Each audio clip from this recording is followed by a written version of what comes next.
It's very, very rare footage from the Walt Disney Family Museum of Walt and the boys playing with the train.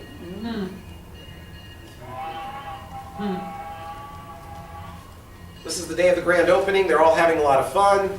Cal Ocean was obviously not invited to this party.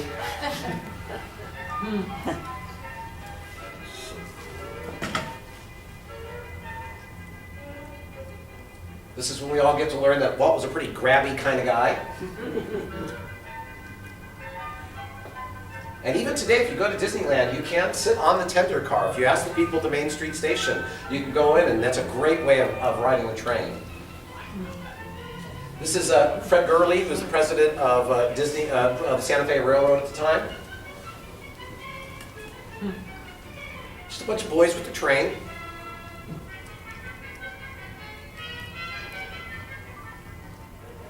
There's Walt being forced to pose. In my head, he's really thinking to himself, I want to go up there and I want to drive it. And there he goes. And look at the lush landscaping of Frontierland.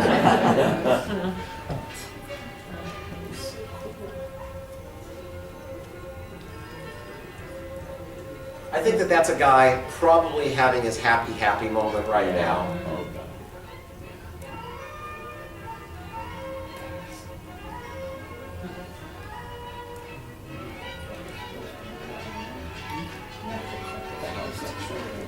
There he is, backing it down in the roundhouse that used to be behind the park in a different location than where it is today.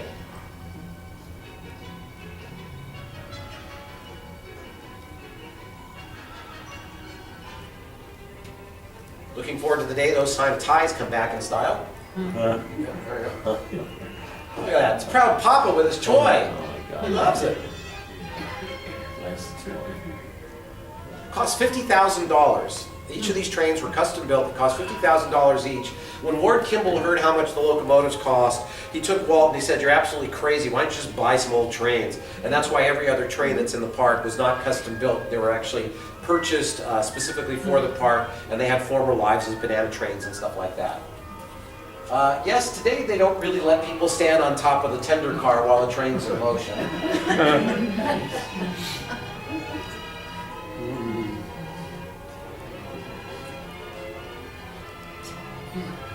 Yeah, that's safety first. Yeah, that's perfectly safe, I think. Yeah. Hi guys. Oh yes, and afterwards, let's go get ourselves some scotch and mist, okay? Let's have a couple of drinks while we're out here. That's the whole Disney Brain Trust. That's right. So this is fun. I usually don't show this because most people would go, okay, so it's Walt Disney driving a train, but I figured you guys would appreciate it. So that's the day before they were practicing.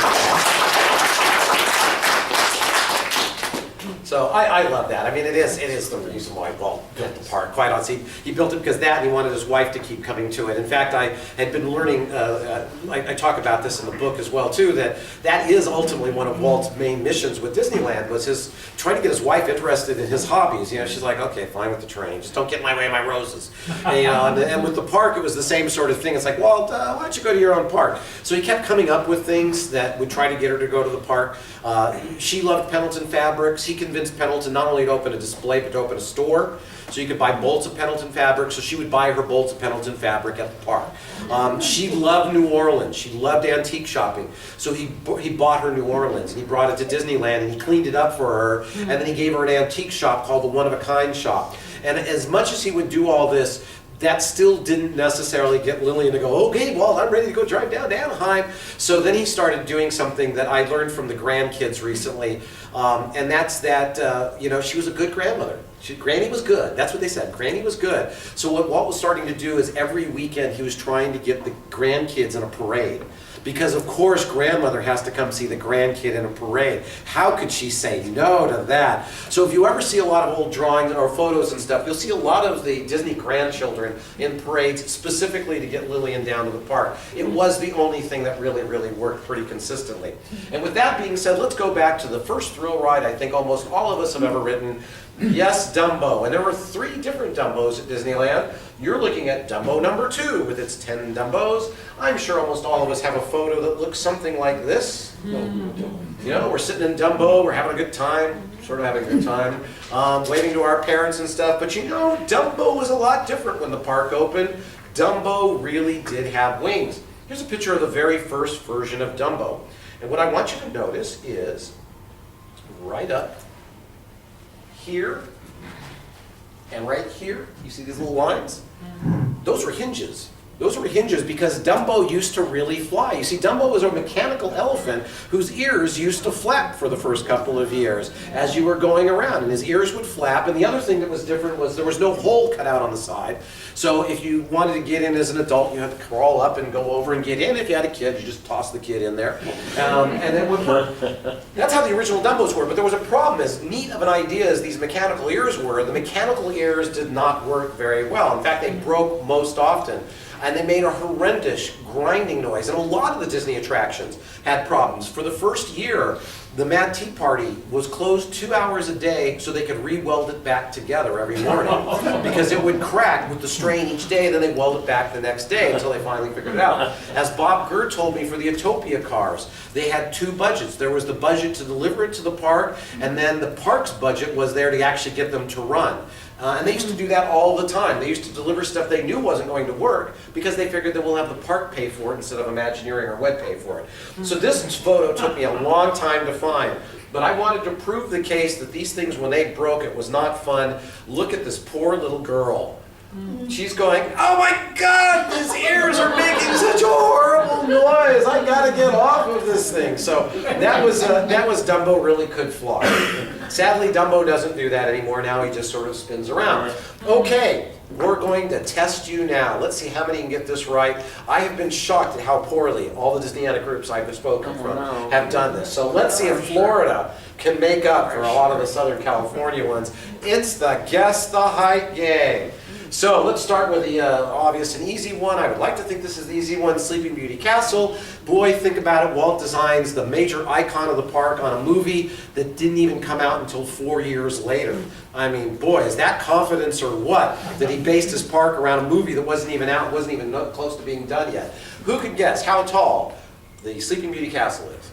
Anybody? Anybody at all? 89 feet. 89 feet? Anybody else? Real tall. 120. 120, okay, and the answer is a puny 77 feet. That's why all of you who live in Florida, the first reaction you have when you come to Disneyland and you turn on Main Street and you go on the town square and you see the castle at the very end, you go, it's so small. It's only 77 feet tall. It was, if Walt could have built it bigger, he would have. But the one here serves a very different purpose. The one here serves 2 primary purposes. The one here was to signal you that you were in his swampland and there was a golden ticket at the very end of it. And the other one is when you're at Walt Disney World in the Magic Kingdom, you can see the castle from anywhere, and it helped orient people back to the center. This one wasn't tall enough to do that. Now, the icon for Tomorrowland, when the park first opened, was of course the fabulous TWA Moonliner, not to be mistaken with the Douglas one, which sucked, but the TWA Moonliner, wonderful force perspective designed by John Hitch. Who wants to guess how tall this one is? 77 feet. 77 feet? 110. 110 feet. Yo, very close. 76 feet. This is, if you look in Southern California and you were going down the 5 freeway for the first few years, this is what you saw. This was the very first thing that you saw coming to the park.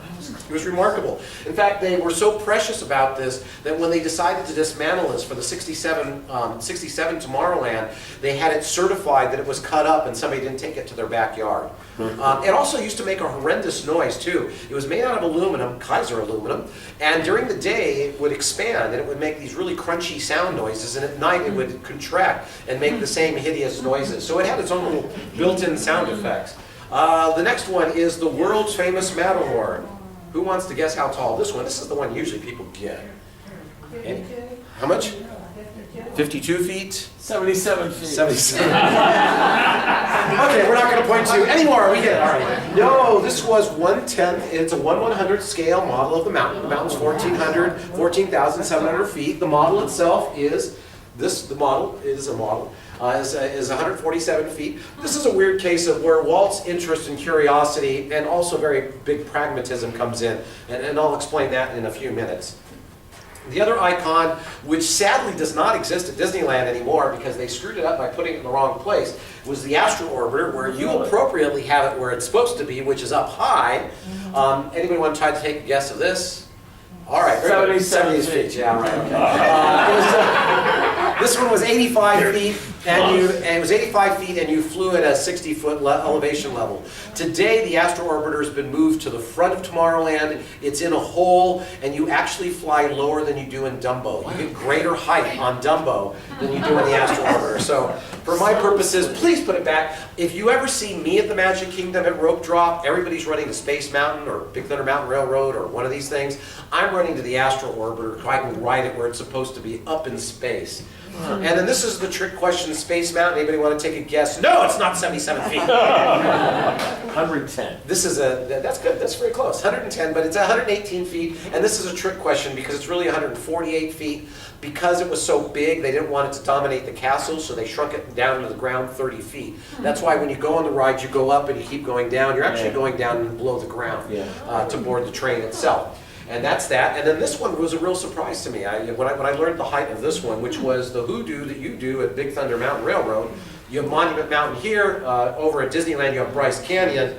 This is 104 feet. It's actually one of the tallest things in the park today. And the reason that they picked Bryce Canyon is people kept joking to Tony Baxter that you ever look at Bryce Canyon, it looks just like it's something out of Disneyland. And then when he was assigned to go ahead and build the Big Thunder Mountain Railroad, he figured, well, that's what everybody thinks, then I'll just use those mountains. And if you go back to Disneyland today, they've rebuilt the ride. It is buttery smooth. The whole little scene where you go up, where it was always a bunch of different things, earthquakes or Native Americans yelling at you or something like that. It's now explosions. It is extraordinary. It's one of the best retrofits I've seen Disney do in the last couple of years. So I was talking about Walt being a pragmatic guy.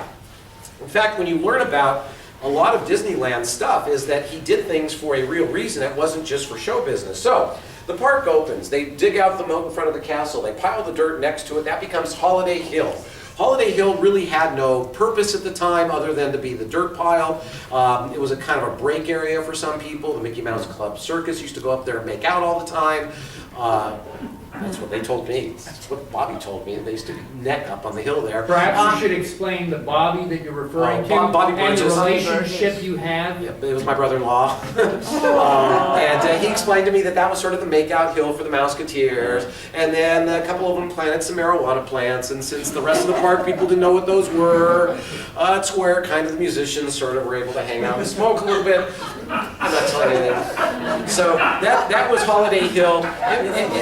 And then Walt went to one of his European trips and he decided to bring back a souvenir. In this case, it was a ski lift. And he brought back ski lift technology and he turned it into the Skyway, the magic Skyway, the Sky Buckets. And at this time, they really were Sky Buckets. They were aluminum buckets with lawn chairs. Literally lawn chairs with the legs cut off, screwed to the bottom of them, is how they did these things. They sat two people. Walt loved it because it was like Tinkerbell, spreading pixie dust on you, and you were flying over, and it gave you a preview. He was very big into giving previews, because that's what show business people do, right?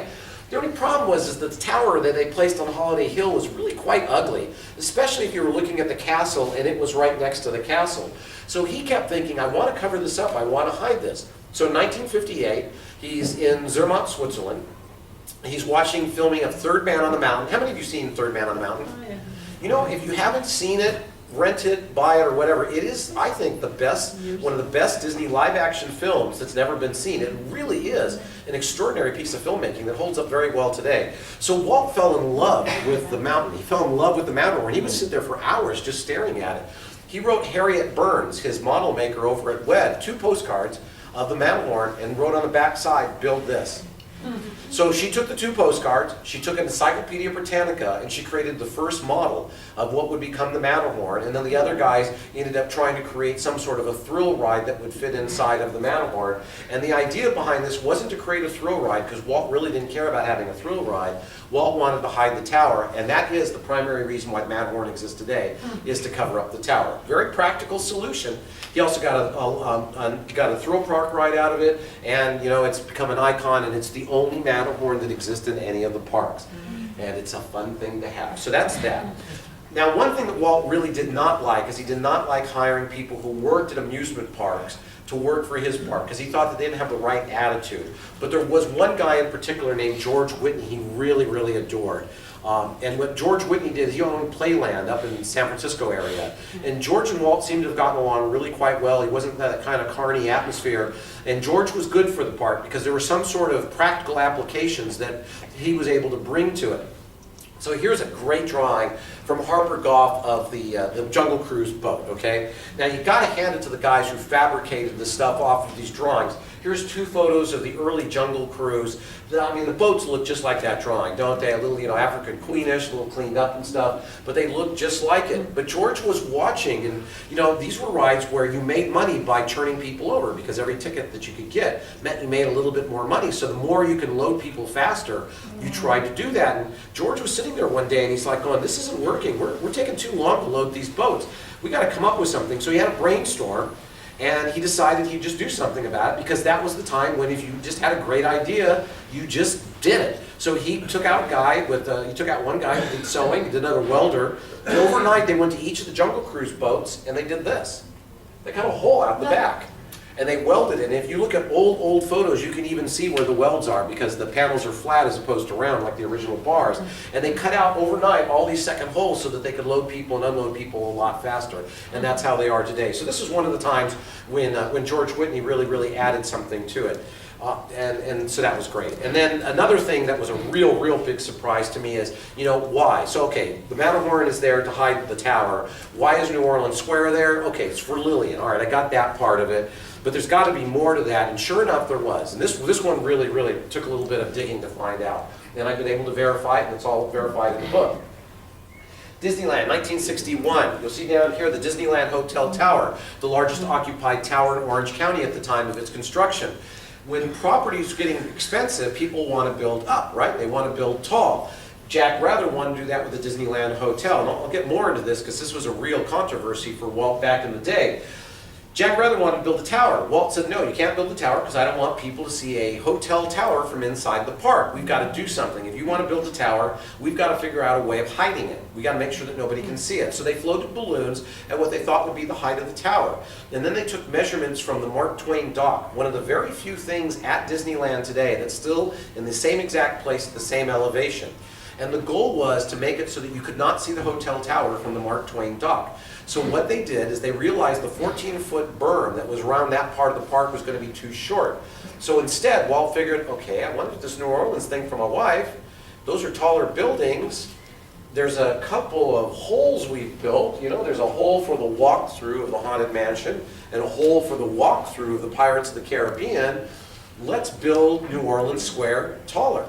And New Orleans Square would then act as the berm or the buffer, so that even today, if you stand on the Mark Twain dock, you cannot see the Disneyland Hotel. It works as a giant wall. The only way you can see the Disneyland Hotel is you have to go on the Texas deck, which is the top deck, and you can see just a little bit of the top. That wasn't by accident, that was by design. That was a way of Walt hiding the hotel.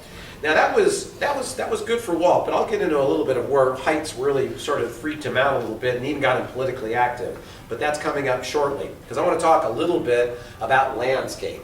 Bill Evans, the genius of landscape. The reason that I think Disneyland is so special and all the Disney parks compared to other theme parks is there's this lush forest that's part of the parks. Disneyland was one of the largest botanical gardens in the world when it first opened, and that's all because of Bill Evans' philosophy of using familiar plants in unfamiliar ways. But he also was pretty good about cheap too, because there wasn't a lot of money. So most of the trees that are around the rivers of America were trees that were removed from the construction of the Santa Ana Freeway. You've all heard the story of the colorblind guy. He knocked down all the trees that were tagged. That's actually a made-up story. That's not real. That was made up, but it was based in truth. And that was that Bill Evans hired a guy full-time to follow the Caltrans crews as they were removing trees along the freeway route, tagging which trees that Disney wanted to keep, and then they were given about a day to remove the trees or they would just be cut down. So that's where a lot of the trees at Disneyland came from, or from the freeway construction. Or if you're in the Jungle Cruise and you see where the Angry Hippo pool is and a big banyan tree, that came from a guy's house in Beverly Hills. They went over and Bill Evans and Harper Goff went to the guy's house, knocked on the door saying, you know, we'd like to buy that tree that you've got there. And the guy's like, that weed? I hate the banyan tree. You can have it for free as long as you plant something else there. That tree's still there today. But my favorite tree story is about downtown Los Angeles and Pershing Square. Bill Evans was driving through Pershing Square, which goes through kind of regular rebuilds on it. And one day that he was walking through Pershing Square, or driving past it, he noticed that they were removing 30 little ficus trees from around the perimeter. And they were removing 8, and they were boxing them up and taking them away. There were 8 large, full-size ficus trees, and he stopped his car and he noticed they not only cut one down, but they were already cutting it up and scrapping it. And he's going, a full-size ficus tree? I want it, I want it, I want it. It's okay, well fine, if you can take them out of here. And he's the guy who invented how you move big trees around. You know, the Liberty tree is one that he did here, which was the largest tree at the time that was ever moved. He moved it from one part of the property to another. So he created a great thing. So he moved the 7 remaining full-size ficus trees, and he placed them behind where the Haunted Mansion pad was going to go. Well, saw all these large trees, and he's like, what the hell are you doing with all these trees? He's, trust me, they're going to come in handy one day. They're going to come in handy one day. So they started working on New Orleans Square. Now, how do you make something that's brand new look like it's old? Well, in the built environment, one of the things is having mature trees. They make the place look like it's already been there for a while. And mature trees are very hard to come by. But you know what? Bill Evans had 7 of them parked out in the back, and immediately figured out that for New Orleans Square they would come in handy. And you know what? Today you can visit a little bit of downtown Los Angeles in New Orleans Square. I'm pointing out 4 of the ficus trees, and the other 3 are in Magnolia Park, which is between the Marketplace and Haunted Mansion. That's where the other trees were. There are 6 Italian cypress trees in front of the Haunted Mansion. Those came from the old Tomorrowland. They dug those up and they moved them across the park. So those trees remained. And I've been able to identify other trees. Somebody had a jacaranda tree that was in front of their house. It was removed as a kid, and I found out where it was in the park. So there's people I know that trees still exist at Disneyland.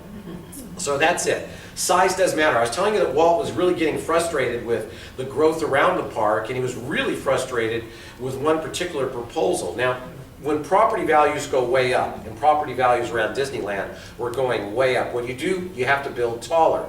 Melodyland, which was directly across the street on Harbor Boulevard from the main entrance, had proposed to build a 10-story bank tower. The Los Angeles Times had said that this tower would be so big, it would be in the shadow of the Matterhorn. That was one construction project that was being proposed. There was another project that really, really bothered Walt, and that was the Sheraton Anaheim. Anaheim was very frustrated that although Disneyland was a success, they could not attract for the life of them a nationally known hotel. Most of the hotels are actually owned by Las Vegas operators in that area, or little mom and pops. So they decided to build the Sheraton. It was going to be a 22-story Sheraton, where the current Sheraton Anaheim is today, kind of near the Mickey and Friends parking lot behind Frontierland. It was going to be 22 stories. You'd be able to sit upstairs in the penthouse bar, look down into Frontierland and watch the fireworks. The problem is, if you were in Frontierland, you'd be looking at the great landscape and seeing a giant Sheraton staring right back down at you. Walt did not like that at all. He was very threatened by this. The Sheraton. Then there was a proposal for a 750-foot replica of the Seattle Space Needle from the '62 World's Fair that was proposed to be built where the Anaheim Stadium is. That would have been able to be seen inside the park as well. Walt thought that his whole dream would be crushed by the success of the park because everybody was going to build up and you're going to see nothing but skyscrapers around it. So the first and only time that I saw Walt involved politically in something was trying to create height limits. And he wrote to the city council, I want them to feel like they're in another world. And his guys put together a proposal that took from the center of the park and would regulate the height of buildings as they would go away from the park. Now, this did get passed as a law. This is still currently the law of the day, and it hasn't been changed very much. In fact, it's become even more restrictive when California Adventure. And you would think that Walt Disney in Orange County, everybody would say, whatever you want, Walt, you can do. But you know what? All the newspapers in Orange County, very conservative or libertarian Orange County, they all came out against it. They did not understand why and how Walt could do anything he wanted on his property, but he could regulate what was happening on other people's properties. But you know what? I'm glad he prevailed. And that's why you still can't see anything when you're inside of Disneyland, unless it's something that's on Disneyland's property and it's just poorly designed. Did I say that? Okay, so now I'm going to leave the Walt Disney ways and let you know that, he was like 10 years or 11 years of the park, but the park's 60 years old now, or getting close to 60 years old, and there were other things that have happened with the park. So I always like to point this one up. It's the big battle between the city of Long Beach and the city of Anaheim. You see, they wanted to expand the park. They wanted to create a second gate. They bought the Jack Rather Corporation. When they bought Jack Rather, not only did they get Jack Rather, they got the Lone Ranger, they got a couple of oil wells, they got a park in Santa Barbara, they got the Disneyland Hotel, they also got the Queen Mary and the Spruce Goose, and they got 244 acres of water that theoretically could have been filled in as landfill in the Port of Long Beach. And so the first proposal was a couple of $1 billion program called Port Disney. Port Disney would have been the largest theme park Disney had opened at the time, with the highest expected first-year attendance at the time. And it was going to have a monorail that took you from downtown Long Beach across the harbor over to Port Disney. It was going to have a port cruise terminal for their future cruise ships. It was going to use the Queen Mary as both an attraction housing and a hotel. And it was going to be glorious. Many of the ideas that you see today at Tokyo Disney Sea ultimately were planned for Port Disney in Long Beach. So they were getting Long Beach all fired up, and Long Beach was making all sorts of promises how they were going to help. The problem with Disney is that they wanted to do landfill. They needed to fill in this part of the harbor, and there was a California state law that suggested that you could only fill in the harbor for transportation, commercial purposes, not recreational uses.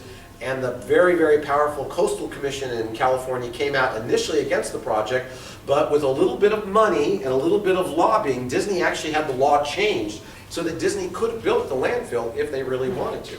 So that was Port Disney. And then there was poor old Anaheim, which had this second-rate Las Vegas that was growing around them and was getting the Disney company very concerned. So they decided for Anaheim, let's do a West Coast version of Epcot called Westcott, the Seven Wonders of the World, with 3 basically science pavilions and then 4 pavilions that represented Asia, Africa, the Americas, that sort of thing. And it was the first high-rise modern urban theme park. It was going to be 6 stories tall all the way around the berm of buildings. You stayed on the first 3 floors, the top 3 floors is a hotel, and then the bottom 3 floors would be rides and shows and attractions. So if you stayed in the Asia section, you'd be in an Asian themed hotel, and the roller coaster going above your room would have been looking like one of those dragons that they have, that sort of thing. And it was a glorious project, and it would have had a whole bunch of hotels and a little mini Catalina Island and a shopping center using historic buildings and about 5 more hotels and 5,500 hotel rooms. And Anaheim had to keep Disney, so Anaheim kept promising and promising and promising and promising almost $500 million of infrastructure improvements in Anaheim to inevitably be paid for by the tourists who are coming and their hotel tax. Sounds great, right? Disney and the city of Anaheim, they come to a deal, Anaheim pledges the money, and this is the moment Anaheim pledges the money, Disney decides not to build Westcott, but to build California Adventure and to only add 800 hotel rooms. So all of a sudden, the city of Anaheim is held on the hook of all this infrastructure with no real way to pay for it. So the next time you're in Anaheim and you see an Anaheim resident, give them a big hug for me, because they are, on their property tax, even today, paying for the $100 million Mickey and Friends parking structure, which is on lease to Disney, where Disney collects the entire fee, the city gets nothing, and the city is prevented from taxing the parking to help pay for the bond. So literally, the citizens of Anaheim are paying for that parking structure for you to park in. So give them a big hug for me, will you, please? At the end of the day, this project didn't get built. It was just too expensive, $2 billion. And with that, the lights are either going up or I'm starting to hallucinate, and that's perfect timing because I'm done. Thank you very much.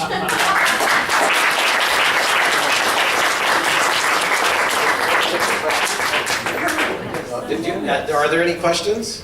Any comments? Put your hand down, Jim. You'll come next. Harlan, then we'll do. No, it's not 77. So 77. You Yes. mentioned Space Mountain. I don't know if you were aware of this, but about 15 years ago, there was actually a study done at Space Mountain in Walt Disney World where they were going to lay in fiber optics on the outside of the building that would give the illusion of a spaceship rising up out of the ground and lifting off. Oh, I like that. That's A friend of good. mine who worked up in Jersey was actually part of the study. So, no, it never came to fruition. It was really cool. That would have been neat, especially when they went to the theming of it was supposed to be an international spaceport or Yeah, it was intergalactic cool. That spaceport. to light up and lift up by the ground. I like that. I think it's neat. I just wish that, they went to that really horrible 1998 Imagination and Beyond Tomorrowland. Yeah. Now they've painted it white, but because of all the fall prevention that's happening, it's not really white. And the whole white thing was a pretty simple decision way back when. It was John Hench who's the one who wanted the 67 Tomorrowland to be white for a simple reason. He said, because it's one color. And we just have to paint the one color. We only have to stock one color. And if it gets dirty, we just have to paint the one color. It'd be a lot easier to keep it white than having it constantly change colors. And so today we don't get the benefit of either of those. But that's interesting. I did not know about that with the Space Mountain here. But that's because it's here. All right, I yes. just have a question. On the internet, they always have these things, 10 incredible facts or things that they Yes. don't have at Disneyland Yes. any longer. I remember going back, and I actually still have what was purchased was chewing tobacco that they had on Main Street. There was a Yeah. tobacco